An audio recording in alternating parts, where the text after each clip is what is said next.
ناظرین کرام، یہ صرف ایک خبر نہیں، یہ ریاستی ریٹ کے منہ پر ایک زوردار تماچا ہے۔ ضلع نوشہرہ کے علاقے نظام پور میں غیر قانونی سونے کی مائننگ کا دھندا آج بھی پوری ڈٹائی کے ساتھ جاری ہے، اور سوال یہ ہے کہ آخر کس کی سرپرستی میں کی جا رہی ہے، اور کس کے ایما پر اور کس کے مفادات کے تحت یہ کام ہو رہا ہے۔ یہ قانون صرف کاغذوں تک محدود دکھائی دیتا ہے، جبکہ زمینی حقیقت یہ ہے کہ دریا کے کنارے سینکڑوں ایکسکیویٹر دن رات زمین کا سینہ چیر رہے ہیں، قومی وسائل کو لوٹا جا رہا ہے، اور ریاستی ادارے یا تو بے بس نظر آتے ہیں یا پھر جان بوجھ کر آنکھیں بند کیے ہوئے ہیں۔ ضلعی انتظامیہ بار بار آپریشن کرتی ہے، بیانات جاری ہوتے ہیں، تصویریں بنائی جاتی ہیں، لیکن نتیجہ صفر۔ بلکہ اس کے برعکس یہ غیر قانونی کاروبار پہلے سے زیادہ مضبوط اور منظم ہوتا جا رہا ہے، اور سب سے تشویشناک پہلو پولیس پر اٹھتے ہوئے وہ سنگین سوالات ہیں جنہیں اب نظر انداز کرنا ممکن نہیں۔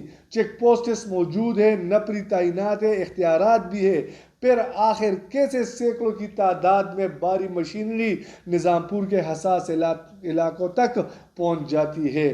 کیسے لاکھوں روپے کا ڈیزل بغیر کسی رکاوٹ کے وہاں منتقل ہوتا ہے؟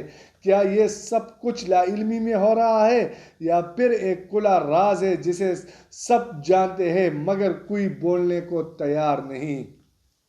جب ایک سابق ایس ایچ او پر 24 لاکھ روپے رشوت لینے کا الزام ثابت ہوتا ہے، جب مبینہ طور پر 80 لاکھ روپے کی ڈیلز کی کہانیاں سامنے آتی ہے، تو پھر یہ سوال اور بھی شدت اختیار کر جاتا ہے کہ اصل کھیل کہاں سے شروع ہوتا ہے اور کہاں جا کر ختم ہوتا ہے۔ ناظرین، یہ محض کرپشن نہیں، یہ نظام کی ناکامی ہے۔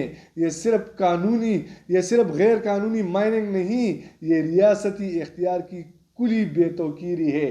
اگر محافظ ہی سودے بازی کرنے لگے تو پھر قانون کس کے لیے ہے؟ اگر چیک پوسٹ صرف نام کی رہ جائے تو پھر ریاست کی رٹ کہاں کڑی ہے؟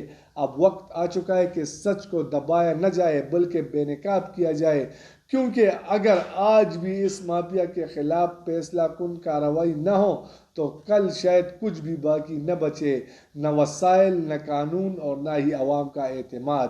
یہ ایک سوال نہیں، ایک چیلنج ہے ان اداروں کے لیے جو خود کو ریاست کا محافظ کہتے ہیں۔ ناظرین کرام، آج ہم بات کر رہے ہیں ضلع نوشہرہ کے علاقے نظام پور کی، جہاں غیر قانونی سونے کی مائننگ کا ایک ایسا مکروہ دھندا جاری ہے جو نہ صرف ریاستی ریٹ کو چیلنج کر رہا ہے بلکہ قانون نافذ کرنے والے اداروں کی کارکردگی پر سنگین سوالات کھڑے کر رہا ہے۔ یہ کوئی ایک دن یا ایک ہفتے کا مسئلہ نہیں بلکہ ایک طویل عرصے سے جاری ایک منظم غیر قانونی سرگرمی ہے۔ ضلع انتظامیہ کی جانب سے متعدد بار بڑے بڑے آپریشن بھاری مشینری کے ساتھ کیے گئے، جن میں افسران، محکمہ معدنیات اور پولیس اہلکار بھی شریک رہے، لیکن افسوس حقیقت یہ ہے کہ ان تمام کارروائیوں کے باوجود یہ دھندا ختم ہونے کے بجائے مزید پھیلتا جا رہا ہے۔ یہاں سوال پیدا ہوتا ہے کہ آخر کیوں؟ کیا ریاست کمزور ہے، یا پھر نظام میں کہیں نہ کہیں ایسی دراڑ موجود ہے جس سے یہ غیر قانونی سرگرمیاں مسلسل پروان چڑھ رہی ہے؟ ناظرین کرام، اطلاعات کے مطابق ضلعی انتظامیہ تو اپنی ذمہ داریاں ایمانداری سے ادا کر رہی ہے، مگر دوسری جانب پولیس کے بعض اہلکاروں اور افسران کی مبینہ غفلت اور رشوت خوری اس پورے نظام کو کھوکھلا کر رہی ہے۔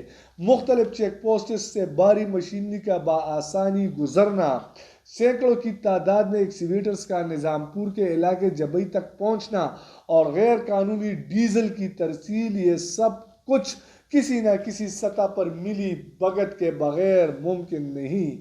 اگر پولیس اپنی ذمہ داری دیانتداری سے ادا کرے تو کیا یہ ممکن ہے کہ اتنی بڑی تعداد میں ایکسکیویٹرز وہاں پہنچ جائے؟ کیا یہ ممکن ہے کہ بغیر اجازت ڈیزل کی ترسیل جاری رہے؟ یقیناً نہیں۔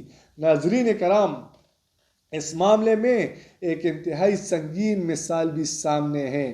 گزشتہ دنوں تانا اکوڑا خٹک میں تعینات سابق ایس ایچ او وقاص خان پر الزام لگا کہ انہوں نے 24 لاکھ روپے رشوت لے کر ایکسکیویٹرز کو گزرنے کی اجازت دی۔ پولیس کے اعلیٰ حکام نے ایکشن لیتے ہوئے انہیں برطرف کیا اور ان کے خلاف کارروائی شروع کی۔ انکوائری رپورٹ میں یہ الزام درست ثابت ہوا اور انہیں ملازمت سے برخاست کر دیا گیا، لیکن کہانی یہاں ختم نہیں ہوتی۔ ذرائع کے مطابق جس پارٹی سے رشوت لی گئی اس سے ایک اعلیٰ افسر نے 1 کروڑ روپے کی ڈیل طے کی تھی، جبکہ فریق 80 لاکھ روپے دینے پر آمادہ تھا۔ حیران کن طور پر سابق ایس ایچ او نے اپنے ہی افسر کو بائی پاس کرتے ہوئے مبینہ طور پر 80 لاکھ روپے خود وصول کیے اور خاموشی سے جیب میں ڈال لیے۔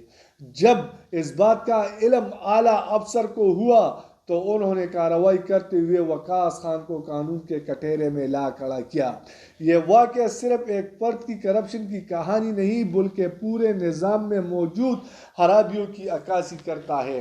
ناظرین کرام، اصل سوال یہ ہے کہ اگر پولیس اہلکار اور افسران خود اس غیر قانونی دھندے میں ملوث ہو یا آنکھیں بند کیے بیٹھے ہو تو پھر قانون کی عملداری کیسے ممکن ہے؟ کیسے ممکن ہے کہ دریا کنارے سینکڑوں ایکسکیویٹر دن رات کام کرے اور کسی کو خبر نہ ہو؟ کیسے ممکن ہے کہ لاکھوں روپے کا ڈیزل بغیر کسی روک ٹوک کے وہاں پہنچ جائے؟ حقیقت یہ ہے کہ اگر پولیس چاہے تو ایک بھی ایکسکیویٹرز نظام پور میں داخل نہیں ہو سکتا، لیکن جب محافظی مصلحت کا شکار ہو جائے تو قانون بے بس ہو جاتا ہے۔ اب وقت آ چکا ہے کہ اس معاملے پر صرف وقتی کارروائیوں کے بجائے مستقل اور سخت اقدامات کیے جائے۔ صرف نچلے درجے کے اہلکاروں کو قربانی کا بکرا بنانے کے بجائے اعلیٰ سطح پر بھی احتساب کیا جائے، ورنہ یہ غیر قانونی سونے کی مائننگ نہ صرف قومی وسائل کو لوٹتی رہے گی بلکہ اداروں پر عوام کا اعتماد بھی ختم ہو جائے گا۔ یہ تھی ایک حقیقت پر مبنی رپورٹ۔ میں ہوں محمد اسد اور آپ دیکھ رہے تھے انسائٹ پاکستان۔